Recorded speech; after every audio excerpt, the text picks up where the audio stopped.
Everyone, welcome back to my channel. Today I'm going to tell you all Bhagavad Gita, chapter 11 and text number 55, that is Matkarma Krunmat Paramo Madbhaktah Sangavajita Nirvairah Sarvabhuteshu Yasa Mameti Pandava, which means, O my dear Arjuna, he who engages in my devotional service, completely free from the contamination of fruitive activities and mental speculation, he who works only for me, and he who makes me the supreme goal of his life, and he who is always kind to every single living entity on earth, certainly comes to me. Purport. So, firstly, here the Lord is talking about how a person in Krishna consciousness behaves. Right? Now we can assume the above text as a summary of the whole Bhagavad Gita. Like how a person in Krishna consciousness really acts. Here it is said in the above text by the Supreme Personality of Godhead that a person who is in Krishna consciousness is completely free from the contaminations of fruitive activities. Now, what are fruitive activities? We have discussed about this many times in the previous text also. So, fruitive activities means nothing but when you do something, you wish something for that in return. Like the work you done. Say for example, you are an employee. You do your work. You expect a monthly salary, right? So, that is what a fruitive activity is called. But you should not do like that. When you do work, you should do it for Krishna consciousness. You should do it for Krishna, the Supreme Personality of Godhead. That is called Krishna Karma. You should not do it for the fruitive results after doing that work. You should only do it for the Supreme Personality of Godhead, Lord Krishna. Say for example, you are engaged in a business, you've got many dollars, and now the business is going well. Why? Why is it going well? Because you are engaged in Krishna consciousness. So the profits of that company is enjoyed by the Supreme Personality of Godhead and not by you. So this is called Krishna Karma.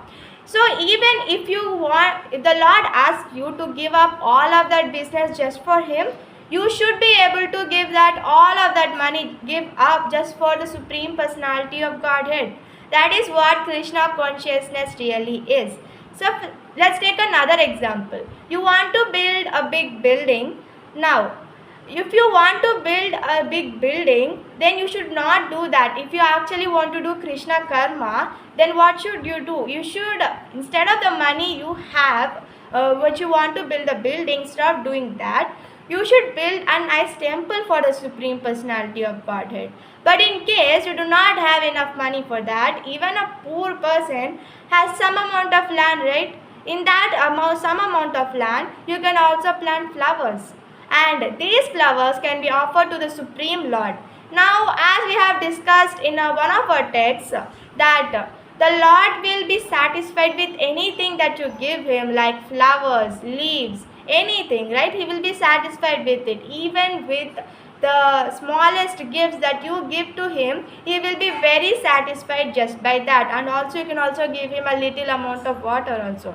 He would be very satisfied just for that. So you can go grow some flowers, or particularly you can grow tulasi leaves also. So when God said that He would be satisfied even by receiving the leaves, what He meant was tulasi leaves, because it is also mentioned in the Bhagavad Gita about the tulasi leaves in particular. Hence tulasi leaves you can grow in that piece of land and you can offer it to the Supreme Personality of Godhead. So by this we understand that if you want to be in Krishna consciousness, then money doesn't matter. All that it matters is your devotional service and your determination for the Supreme Personality of Godhead. One more thing, you should always be away from the atheists and people who are always in search of fruitive results. You should always be away from those kind of people because they are against Krishna and you are a Krishna conscious person. So if you want to cultivate Krishna consciousness, then that is okay also. But you should never be in association with atheists or people who always do work for fruitive results. Hence, it is essential for a Krishna conscious person to stay against from those who are against Lord Krishna. And one more thing mentioned here in the above text, Nirvaira. Nirvaira means what? It means that no enemies. So what the Lord is trying to say is that the people who are in Krishna consciousness, they never have any enemies. But take for example Jesus Christ. Jesus Christ was killed because he was trying to spread God consciousness.